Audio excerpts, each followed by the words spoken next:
in the series of the webinar, so we have a very eminent speaker. We have Dr. Sanjeev Singh with us, and he will be talking on patient-reported outcomes monitoring measures. Very relevant topic and very important topic. Dr. Rajiv is known well. Sanjeev is very well known. He is at present medical director in the Amrita Institute of Medical Sciences and Research Center. Dr. Sanjeev is pediatrician by training. He has done his master's in hospital administration, done his PhD in infection control. He has worked as regional coordinator at WHO India in disease eradication program for a couple of years before he joined as chief medical superintendent in university teaching hospital, that is Amrita Institute of Medical Sciences. He has also done his fellowship in patient and healthcare worker safety from University of Virginia. He is ambassador from. He is also an ambassador from India to Society of Healthcare Epidemiology of America, and has been adjudged as hero of infection control by Association of Professionals in Infection Control. He is an external consultant with WHO on regulatory and licensing policies and quality interventions in India. He is also technical advisor to several state governments in healthcare projects. He has written many books and has written many he has many publications to his credit.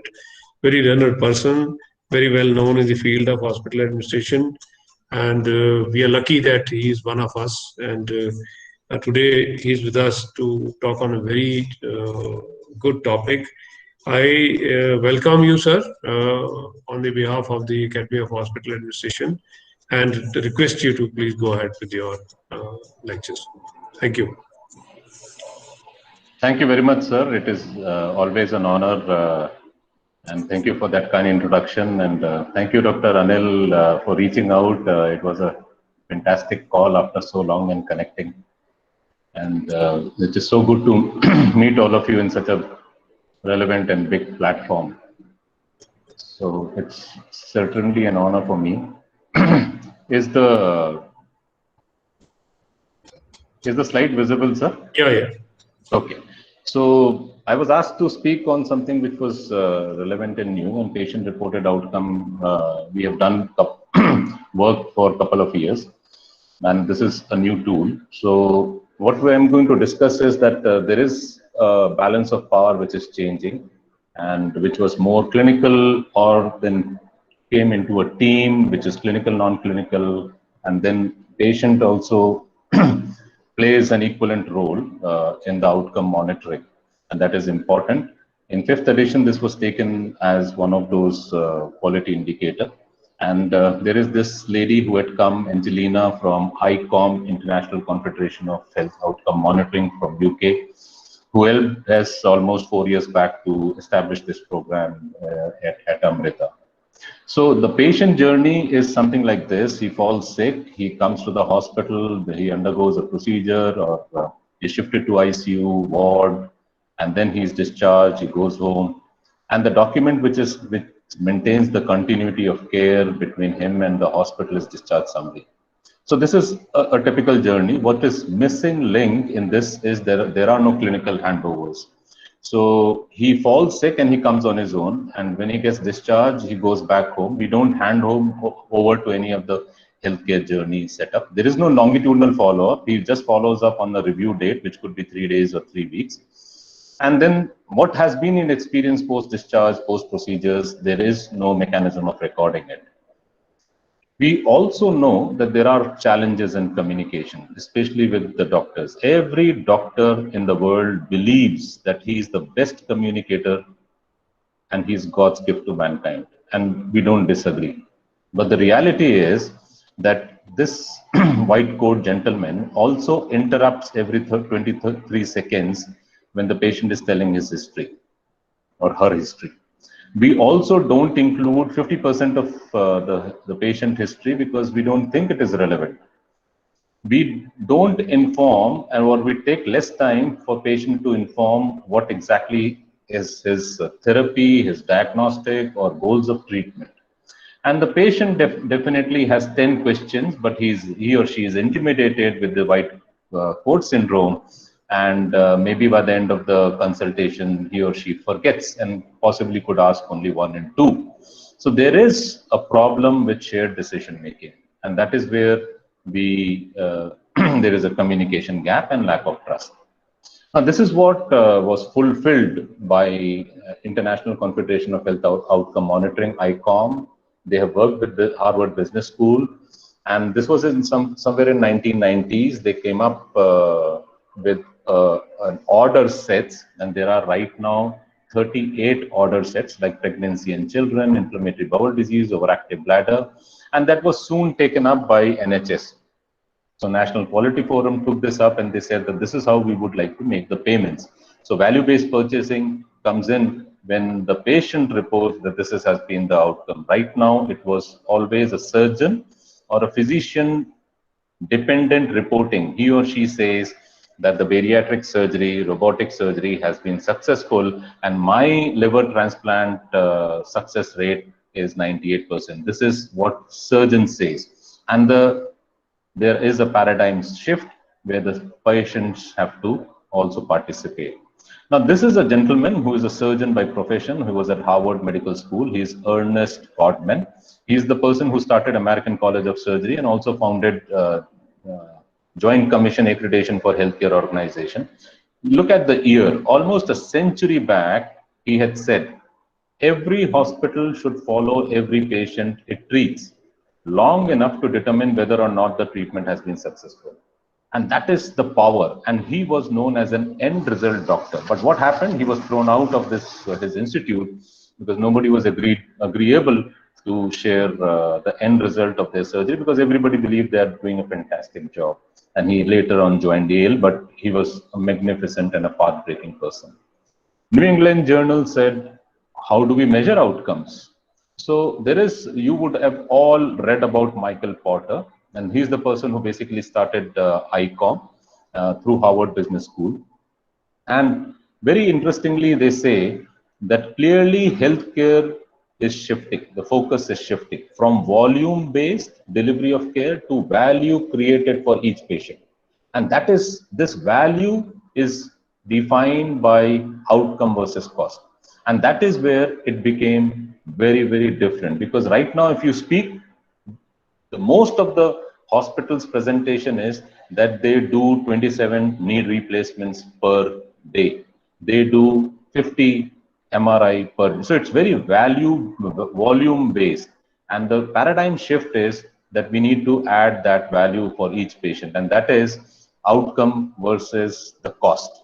And that is also could be taken as a quality. And that is where Michael Porter, who started all this work, defined this journey. But the problem is, how do we define this? Because how do I choose a hospital? So we were choosing a hospital based on their reputation, word of mouth, or again, volume, or maybe we know that if the people go to Cleveland Clinic or if the people goes to All India Institute of Medical Sciences, they survive. So that's how they were ranked.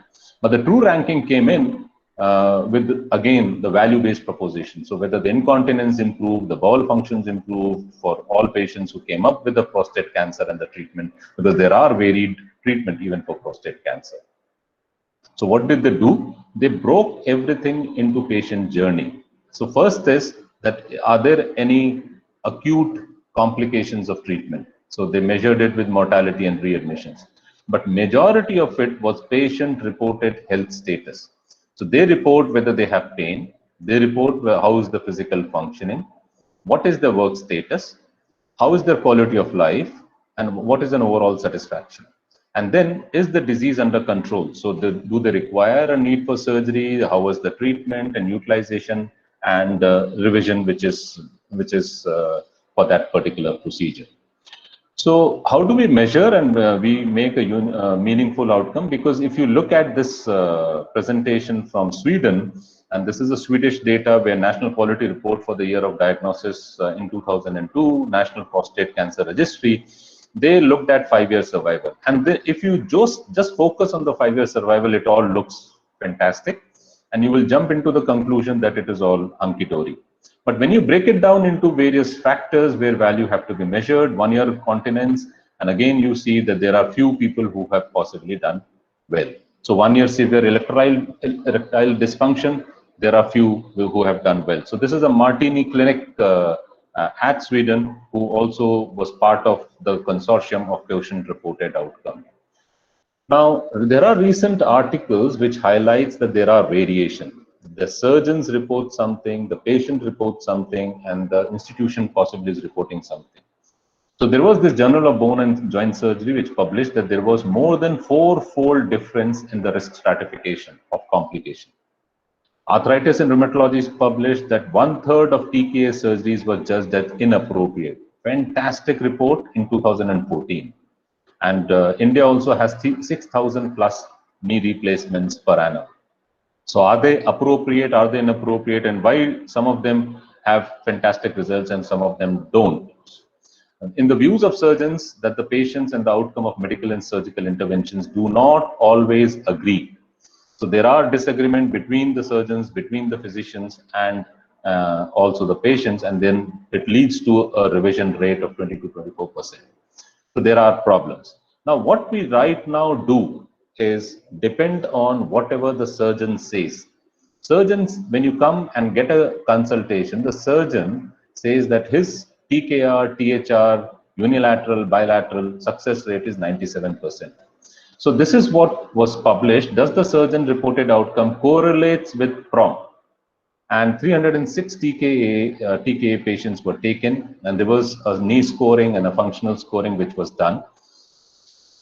It was very interestingly found out that there are no significant correlation between American Knee Society functional score and Oxford knee score in osteoarthritis patient at midterm follow-up, meaning thereby to say that surgeons reported outcome does not correlate with the patient reported outcome. And this is an important revelation.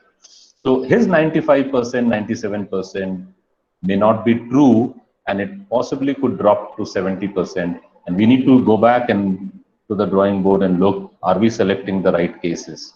So they have said that acceptable outcomes would vary. And there is where, again, a personalized medicine would come into being. So the question is, are we only talking about knee replacement and hip replacement? So there is a lot of work which is already being done. It has been done for rheumatoid arthritis, and there is a quality of life questionnaire. Bariatric surgery, again, a QOL questionnaire. There is a chronic obstructive pulmonary disease where there is again a fantastic questionnaire which they have developed. Diabetes, epilepsy. So you look at every aspect of work productivity or anxiety and depression scale. So psychological well-being index, there are rheumatoid arthritis scale, there is so PROM could be done either as disease specific, it could be done as dimension specific, it could be done site specific. So we could just look at pulmonary hypertension. It could be done on individualized patient, or it could also measure utility of care. So utilization review within an institute of any procedures which is required. So what has been Amrita's experience, and why did we get into this PROM? We also realized when the patients go back to the community and our home health people were following up, they realized that there are lots of grievances and there were no shared decision making. Though we believe that we were fantastic, and we always thought that we were delivering good quality of care. Now, if we divide that into 6 models of health outcomes, either there is death and disease, or there could be disability and discomfort, or there could be dissatisfaction or increase in cost. Now, if this 6D model of health outcome, what do we do? How do we take care? How do we make a shared decision making, and how do we make outcomes good and the patient satisfied? And that is where we came across a good tool. So disease, death, disability, discomfort is measured fantastically well with PROM. Dissatisfaction is measured fantastically well with PREM. An increase in cost and its likelihood to the outcome is also measured with various quality of life questionnaire. And that is where we came across this particular work in somewhere in 2016. And we were very excited and we thought that we should look at it. So our methodology was to look at qualitative and quantitative work and look at various areas wherever we could excite those clinical team, and said that, are you ready to pilot it and see whether it works? So we did it in antibiotic stewardship, and here we followed a qualitative tool, which is ethnography and sociogram. We did it in orthopedics. The tool is Who's and Who's and SF12. We did it in cardiovascular triple vessel disease, where it was Euro quality of life 5D5L scoring. We also followed up on COPD patients on critical care with NSOFA and LAM, and bariatric surgery patients with bariatric quality of life. And this study was done between 2017 to 2019. So we looked at patients' behavior and his basically views on his outcome when he's present in the hospital, followed the patient at the time of discharge, 3 months after, 6 and 1 year. We have a fantastic department with beautiful girls who are medical social workers. So we have close to 44 department, and we have 38 medical social workers.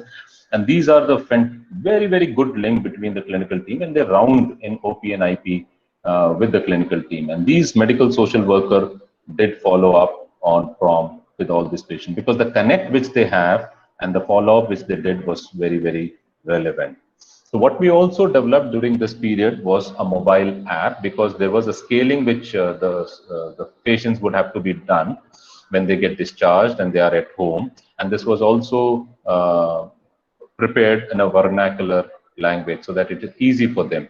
And you could do either when they come to the hospital to report, or you could do a video consult and help them, handhold them when they do a proper schooling. Over the past few days, on an average, how anxious have you been? Over the past few days, how depressed you have been? And the people were trained before they get discharged.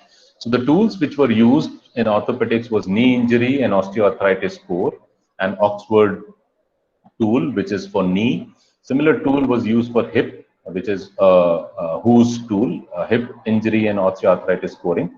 And this is a very detailed 40-45 Likert scale questionnaire, which was there, rising from bed, putting on the socks, rising from sitting, bending to floor, and it measures a lot of functional and quality of life. Similarly, for triple vessel disease in cardiac, we use the EQ5D5L quality of life, which measures mobility, which measures self-care, usual activity at housework, family, leisure activities, pain and anxiety and depression.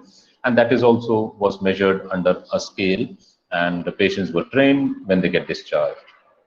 We also looked at patients' feedback monitoring, but it was not about food, not about parking facility, not about communication and behavior, but it was a tool which ICOM had developed, making you feel at ease. So do the clinical team, whenever they approach you, or even if during review, does they ease out? Do they allow you to tell your story? Are they listening? Are they interested in a whole, as a person as a whole, or they are only interested because you said nausea, vomiting, pain, loss of sleep? Fully understanding your concerns, explaining things clearly, being positive, and things like that. So it was a fantastic experience of care handling. So I'll go ahead with one of our tools which we use for antibiotic stewardship. This was an ethnography. It's a sociogram where we shadow the doctor. And very interestingly, we are a not-for-profit university teaching hospital, and we thought that we do practice team medicine. But when we started shadowing the doctors, we realized that the practice is very different. So this is the bed, this is the patient who's lying. So there is a head of department who asked maximum questions from the surgical resident who was not there on the night duty about how did the patient perform in the night. And the surgical resident gets most of his information from the nurse in charge. So they are the one where the information is transferring, and none of them was there at the night. And their information part comes from the carer, and sometimes the other people, they participate. But what is interesting to note is there is still a very hierarchical way we practice medicine. So these are assistant and associate professors, and they are mute spectators. And the communication which happens to the patient is very casual. We followed up the similar story in the gastrointestinal surgery, though we know cardiovascular department is always very difficult because, you know, there are cardiovascular thoracic surgeons and cardiologists above God. They are a very untouchable group. But in gastrointestinal surgery and liver transplant, we followed up this, we shadowed the patient rounds, and we saw that senior surgeon again gets most of his information from the nurse in charge and the surgical resident. And the carer is an important aspect. So in India, we are following a very Western concept saying that it is a patient-centric hospital.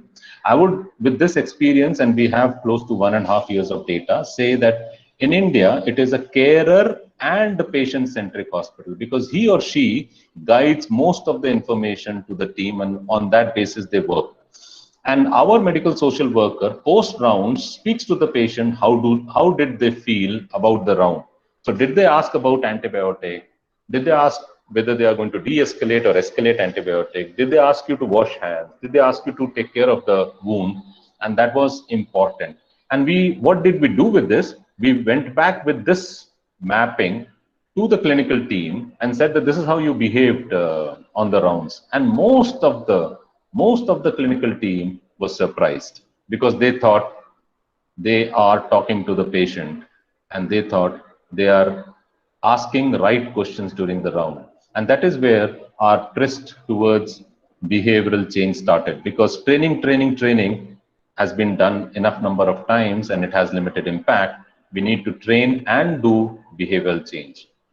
And there has been some significant tangible results because of that. The appropriateness of prescriptions improve, all-cause mortality improved, length of stays did improve, and the cost of care did improve. And we did publish it in Infectious Disease Societies of America journal. Now coming back to orthopedics, so there was 1,130 knee replacements which was done, and TKRs and unilateral knee replacements. And there was close to 101 hip patients who had come with osteoarthritis. Now we followed up all these patients with pre and post intervention, and interventions was basically PROM. We looked at again who's and SF12 formula, which comes from Oxford scoring. And we looked at activity of daily living. Now this activity of daily living is close to 8 to 9 elements which we need to ask. So when we were not doing PROM, the patient scoring was at 24. When we were doing PROM, the patient needs hand holding, he needs emotional care, and his score improved. But so this is close to 300 to 400%. His recreational and sport and work related index improved to 29 and 30. So that is again 300% increase. His visual analog scale did decrease 500%. Similar thing happened with hip. Activity of daily, fantastic result, which was close to 600%. His recreation and work-life index improved, again, very good at 450% index. And his pain and discomfort did improve. We followed some of these patients at critical care. We were earlier following Apache 2 when we were collecting this data. And then we got hold of Apache 3, where our predictive mortality at 70% and standardized mortality ratio, which should be 1 in a very decent hospital. We took care of that through Apache 4, and it was close to 0.82 at our, but we only looked at patients who were at exacerbated chronic obstructive lung disease. So how did they fare? How did they work at the critical care time, and then at the ward and at the time of discharge? So activity of daily living, recreational scoring, the EQ, 5D, 5L scoring of their quality of life, and visual analog scoring. So before these patients who were discharged, we dug out and did a retrospective analysis. They were at 28, and with PROM, they improved to 67. Recreational scoring did take a jump of 200, 250%. The quality of life was fantastic, because there is where we realize that there is a lot of hand holding, there is a lot of emotional support, there is a lot of connect, and continuous clinical care or clinical treatment or clinical counseling which needs to be provided for these patients when they go home, because we assume that their medications are appropriate and their care is appropriate. And visual analog scale dropped by 6%. We followed up a similar PROM tool at all patients who had triple vessel disease. Again, there's a lot of complications at this juncture where the cardiologist and cardiovascular thoracic group have difference of opinion, but we brought all of them together on a Saturday adult cardiology CAT meeting, and we followed an AHA scoring pattern. And then those patients who had a triple vessel disease, we followed up on the scaling of functional daily living. We followed on a recreation score and a visual analog discomfort score and a quality of life scaling. So each, as you would have seen it earlier, each format which is used for each particular department, there are disease specific formats, there are dimension specific, there are personalized scoring format which is available, and that is where is the key which you could adopt for different department. There was a collaboration which we do on a yearly basis with Harvard Global Health, and we worked on heart failure, and we did our internal audit and followed up an American Heart Association standard of care. And we realized that the length of stay is 6.43 of these patients, and whereas it is 4 by AHA standards. All the patients had their vitals been taken, and all patients were also mapped on chest X-rays, RFTs, hemoglobin, all kind of diagnostic markers. Echocardiography, which was looking at the diastolic and systolic functional grading. But what was also important is the most important biochemical marker was NT-proBNP for recognizing heart failure other than the clinical symptoms. So this was taken as just like RT-PCR in COVID. And we thought we are doing for 100% of patients, and we realized that it is only done at 61, though the cost definitely is high. But when we reached out to the patient who got discharged and followed up on their treatment as a outcome monitoring, we realized that these patients should be on a cardioprotective beta blocker and ACE inhibitor. We were thinking, along with the cardiology resident doctors, that it has been prescribed for 100% of the patients, but only 55% of the patients were actually taking this up. And that is where a longitudinal follow-up and outcome, if we have to improve, it is very, very important that these follow-ups also happen. Now, diet restrictions was written and followed up in 95, but salt and water restriction and intake was written in 2042, and these patients were actually not following, which was extremely critical for heart failure patients. Now, finally, this is the last bit of our case study at Amrita. We looked at, this was an ICMR project, and we had written down a grant, and we looked at the bariatric surgery for their quality of life. We divided them into two groups, one who had surgery and then who had not undergone surgery. And the tool which was used was a bariatric quality of life index tool. So first set of patients got into a quality of life questionnaire, and second set of patients looked at the weight-related emotional and social issues. And very interestingly, the patients who underwent surgery had a quality of life scoring of 52. So there is a definite improvement of those who had undergone surgery, and this was an independent but a single center study at our institute. Now, finally, there are economic gains. So we looked at, does that make any sense of just conducting these studies, or does it make any value to the hospital? So all-cause mortality, if you look at, they improved by 4% in the 4 departments where we had taken from. Length of stays improved by 0.9%. Patient experience did enhance in all these 4 clinical departments by 32%. Number of diagnostic, because they definitely, when you are following it up, they did increase, though this was not the intent of the study, but that was an indirect response of improvement. And no loss or follow-up for revisits patients. So 100% of these patients during the period of study did follow up with Amrita. So with the revisit increase of 11%, there was increase in footfall by 75%, increase in admission, and increased number of surgeries. We thought it would be close to 1.6 CR, other than the opportunity cost, which would again be very, very significant. So the question is, should we adopt this tool? Because it is going to be time consuming. The answer is yes, because if you look at it as a cost benefit, cost effective, which is all reflective in all cause mortality and length of stay, and cost utility, because your utilization of the services did improve. So there is definite benefit in adopting this particular tool. So to conclude, this PROM and PREM is a new tool, and thanks to Dr. Pawan Kapoor and the whole team for including this in the 5th edition of NABH, and this is now made mandatory. Clinical practice and quality improvement, it is an integrated care, and it is important that the patient participates in the shared decision making and just not be a mute spectator.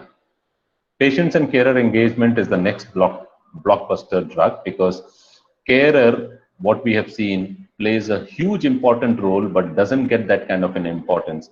Maybe part of it would be true in some of the corporate setup, but I think he plays an important role for this patient's recovery, and that is key.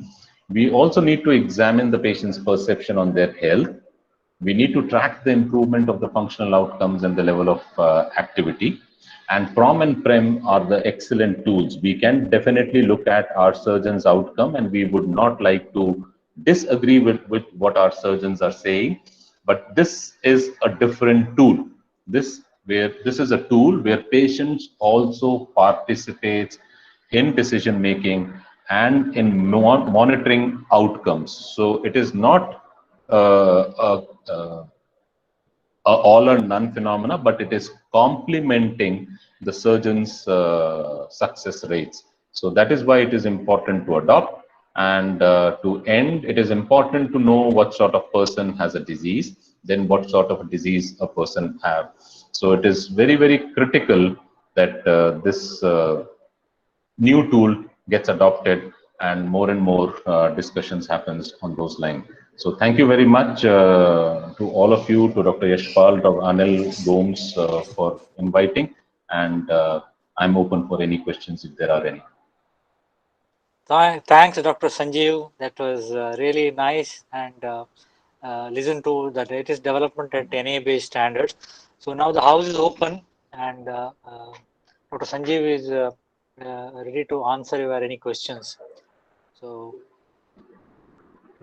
you can raise your hand, and then Dr. Sanjeev, if I may be permitted. Yes, please. Please. Yeah, Dr. Surekha Kashyap from Pune. Sir, one query comes to mind that the patient may not have the necessary technical qualification or knowledge to be able to assess the technical part of the procedure or treatment in a very fair manner, number one. So will it be very fair to the surgeon or the physician to be assessed by a patient who has not acquired the necessary skill, number one? Number two is that we have accreditation now. So will an accredited hospital still need to go the PROM way, or can the accreditation be a good stand-in or a substitute for PROM?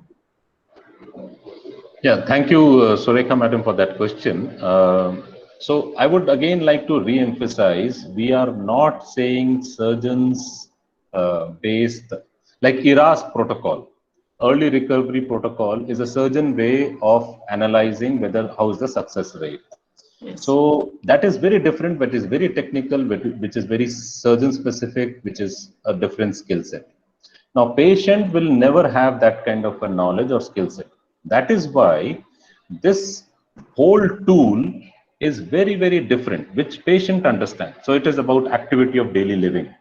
He's not talking about his unilateral knee or his implant, whether it works. He's not talking about straight leg raising or his abduction or flexion. He's talking about activity of daily living. Can you sit up? Can you squat? Can you do this? Can you raise it to 90 degrees? Can you raise it to 50? He's talking about recreation. It is talking about pain. And when he is there, he already knows what is a visual analog scale, and then he participates in that during hospitalization. They're talking about quality of life. So are you anxious? So if you are deeply depressed, getting a knee replacement and looking at success rate is not going to happen. So you need to work. You need to preoperatively work on the patient. And I think that is the intent. And does accreditation help with PROM? Is there any synergy between a hospital which has been accredited with a high rating and the PROM scoring which they get? I thought the accreditation would be unbiased since it's by external agencies. It is unbiased. I may not be the right person to say because Dr. Pawan Kapoor should answer that. But accreditation, this is a tool. And I think you need to always raise a bar because you can keep doing the same thing over and over again. But how do you say that the carer and the patients starts participating? And fifth edition has given that tool to you to adopt. And it's going to, and they have also given you 8 months to 1 year time to look at this tool, work on this quality of life, and be prepared. But over to you, Dr. Pawan. I am not the right person to answer this.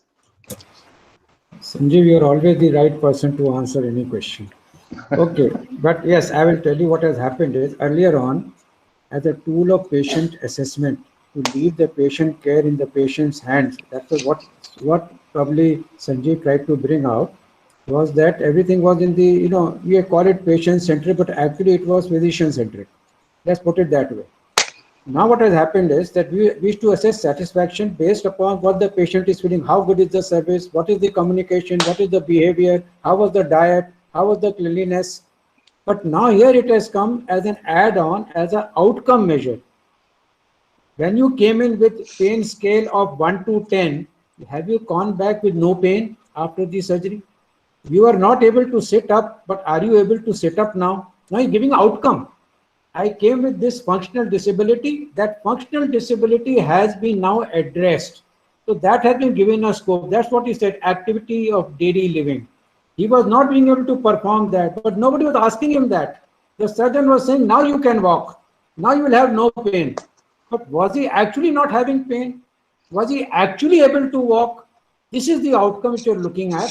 And that is why in the 5th edition, we have added this as a sign of the patient-reported outcome measures as one of the tools to measure the success of what you have actually achieved than what you have perceived to achieve. So that is why this has come. Of course, it will not take 1 year. We have given them, this will be assessed at the level after 4 years. Means it is at the level of excellence. We have separate standards, objective element. This objective element will be assessed when you come for re-accreditation. Means you have been accredited once in one cycle of 4 years. When you come back, then you should be able to do this. So you have got 4 years time to develop your own prompts, whether they are disease specific or they are generic in nature.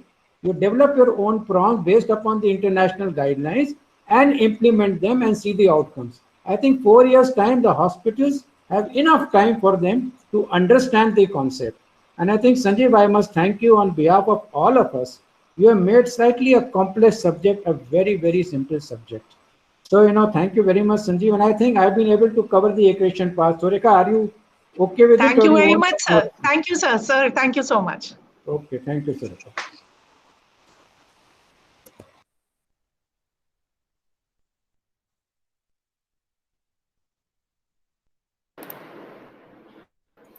So, hello, Sanjeev, can you hear me? Dr. Jawahar, please. Yeah, Dr. Jawahar, who can take that risk? Yeah. For the sake of interacting with you, and for the sake of having my face and just That's a new reporting mechanism. One question. The question is, you have told about the shadowing, about the ethical side of it, because suppose we go in for the ethical committee, can you just elaborate on the ethical side? Suppose we shadow in on a doctor who is doing rounds. How will it be like ethically? Yeah, so this is a research project. We took that and we took ethical clearance, but it is up to your team. If you are practicing team medicine, right now it is very individualistic. So one pulmonary medicine, then he sends it to an endocrinologist or sends it. It is a very disruptive and dissected care which is there. But if you are practicing team medicine care, nobody generally does an objection. So this was a project which we took, and we definitely took an ethics clearance, because this was a multi-country data which we are collecting. But if you have the trust with the team, there is nothing unethical to shadow, because the intent is to go back and improve. And we thought we are very good. We don't have hierarchical way of practicing medicine, and we realized that we have deeply hierarchical. Nobody talks.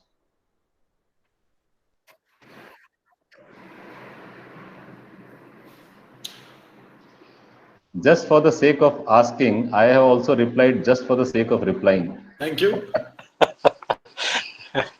Yeah. Okay. You all got the answer.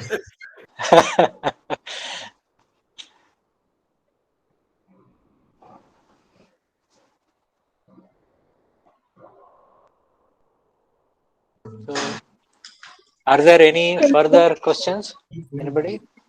Sir, my name is Preet Indira. Yes. I would like to ask, sir, about the willingness from the patient side. How willing are the patients to respond to the prompt questions? You have mentioned about, putting out the question through a mobile app. So I would like to know how many of them are willing to take up the app and, respond to all of the questions. So were there any incomplete, questions, and did you face any difficulties in analysis? So how did you go about that? So Preetindra, that's a fantastic question. When we had difficulty within our institute when we started in 2017. When we got all the clinical team to say that this is what we want to do, they thought that management has an agenda and they have found out something and they want to now introduce this tool to target us. So it took us a lot of time, and there is where our colonial work of getting a lady from UK helped, because everybody listened to her and then everybody said, oh, fantastic, UK can do it, India should also do it. So that's one bit. Kerala is slightly different. Kerala literacy is good. The mobile use is fantastic. So we had a very small loss to follow up of 18%. But I do agree with you. In rest of the states, it would be higher, because they might be ready to get being followed up, or they may not just answer. So, but then we also had close to 18% loss to follow up. Lot of people just disagreed. Thank you, sir. Thank you for replying.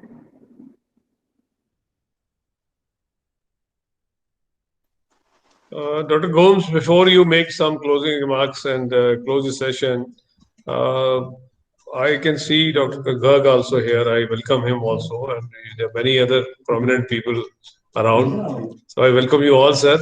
Sir, I'll request Dr. Pawan Kapoor to please announce his topic, because next week is his turn. So before we close, I will request him to, announce himself what he wants to talk next week, and we'll arrange accordingly. Okay, can you? I was going to say one thing, that make it once in a fortnight. Every week is becoming slightly difficult because we all are having our hands full. That was my suggestion, which you asked a question in the beginning. That is one. Second topic is, so many people are here. You asked me what topic they want to hear about, so I'll prepare for that topic.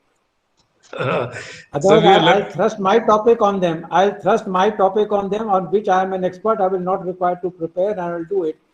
But if they throw some challenge at me, I'll be also challenged, and I'll prepare a topic of their interest, which is of contemporary nature.